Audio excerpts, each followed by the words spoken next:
Hi guys, welcome to my channel, Mauritius with Love. Today I'm going to react to the Green Beret who went on a one-man rampage to save his comrade. I don't know if you guys have watched it, but I haven't, and I don't know anything about it. So let's get into it and see what happened.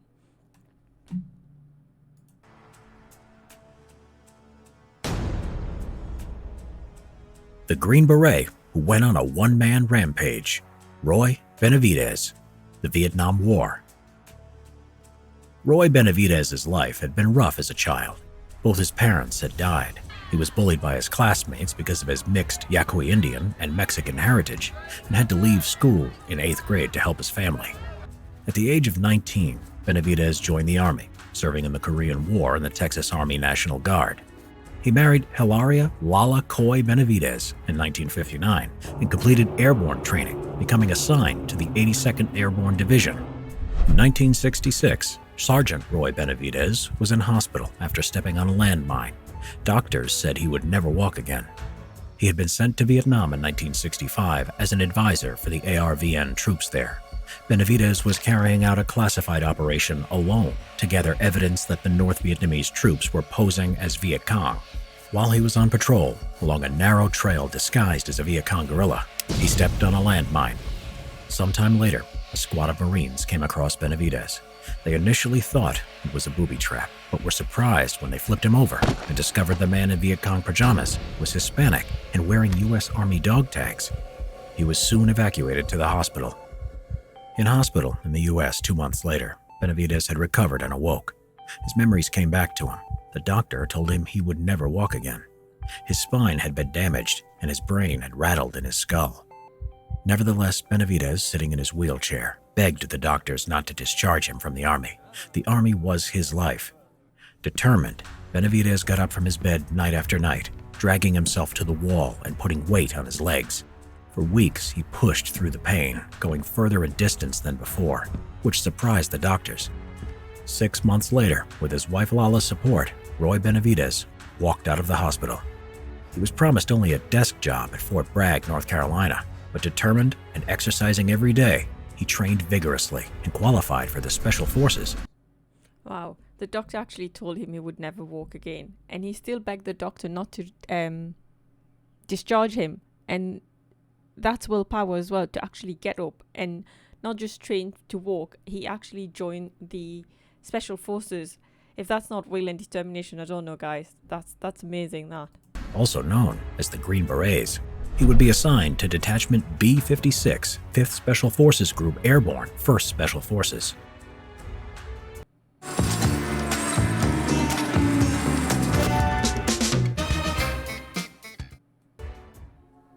"6 hours in hell."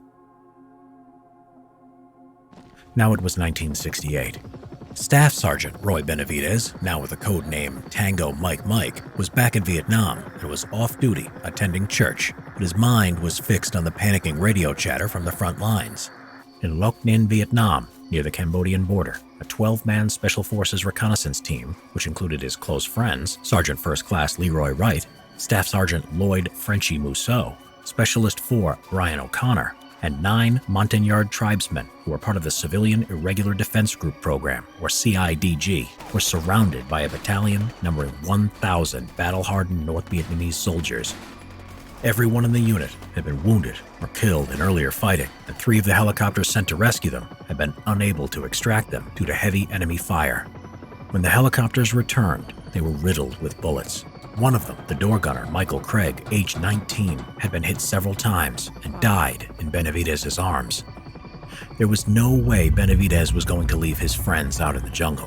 Benavidez jumped onto a returning helicopter that was going back in, volunteering so quickly that he didn't have time to get his M16, so was... That's actual bravery, like not even taking anything with him. He just jump and think of like his comrade and went for it. Only armed with a Bowie knife and medical supplies. Benavidez described it as going into autopilot. As he was approaching the extraction zone, Benavidez realized his fellow team members were too severely wounded to run the distance to the helicopter. There was so much enemy gunfire that the pilot, Larry McKibben, had to zigzag in an attempt to dodge it, but was nevertheless able to provide covering fire.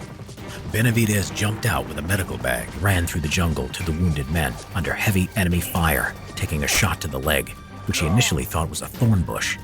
He found Musso first, against a tree whose eyeball had been shot out and was hanging down his cheek, but was determined to keep shooting back. The CIDG were in a pool of blood and patched up as best they could. Benavidez dragged everyone into a defensible position to direct their fire at the enemy and provided morphine to the wounded. He then saw O'Connor and an interpreter CIDG who he motioned to move over to him, but the gunfire started again and they took cover. Another round then hit Benavidez in his thigh.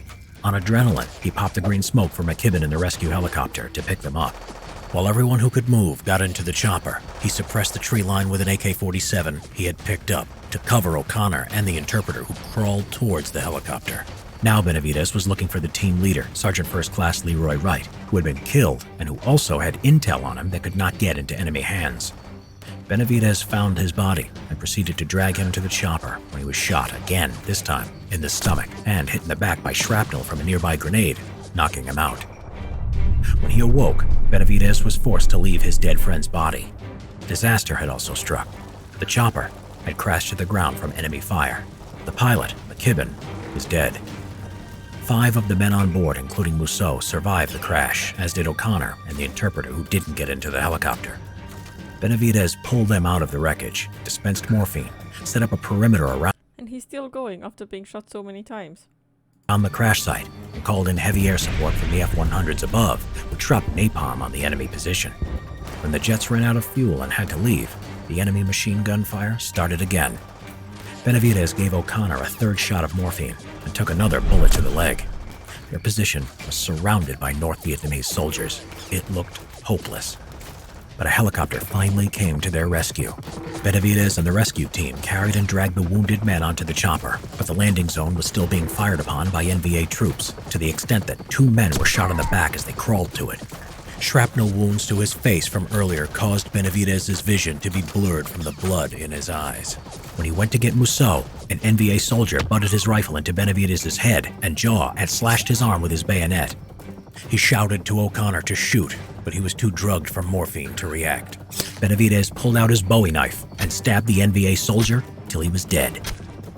He then dragged Musso to the helicopter and killed 2 more NVA with an AK-47 who were out of the helicopter's side gunner's arc of fire. And then, You know, in this moment of time as well, sorry for keep stopping it, but to react as he did and how quick, that's amazing, man.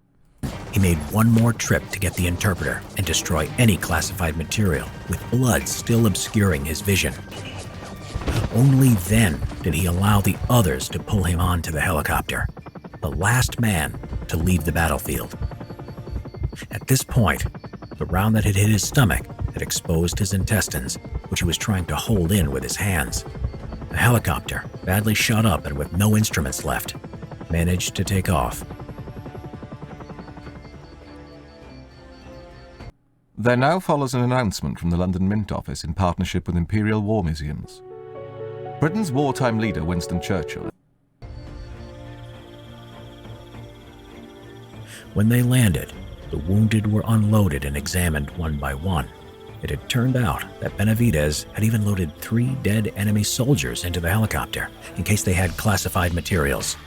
They were left to the side, as was Benavidez. He couldn't move or speak because of the broken jaw from the rifle butt.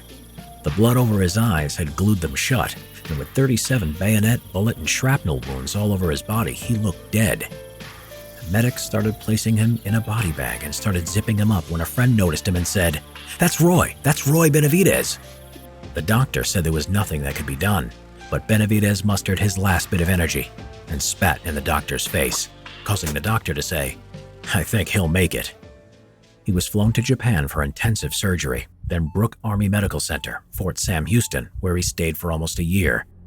Roy Benavidez had survived 6 hours in hell and saved 8 lives. Benavidez's commander had put him in for Stayed in a hospital for a year. That is incredible. the Distinguished Service Cross because the process for awarding a Medal of Honor would take much longer, and he was unsure if Benavidez would live or die before he could have received it. Finally, on February 24, 1981, President Ronald Reagan would present Roy Benavidez the Medal of Honor. Reagan said if the story of his heroism were a movie script, you would not believe it. Benavidez said of his actions, "The real heroes are the ones who gave their lives for their country. I don't like to be called a hero. I just did what I was trained to do." Master Sergeant Roy Benavidez died on November 29, 1998, at the age of 63.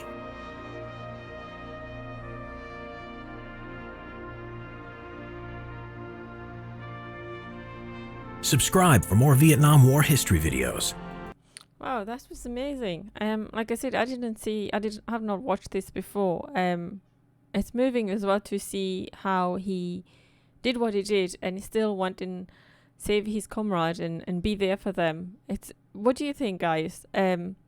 Please drop your comments below and we can have a little chat about it.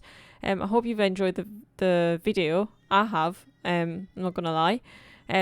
But yeah, I'll see you at the next one. Please don't forget to like, subscribe and share. Good night.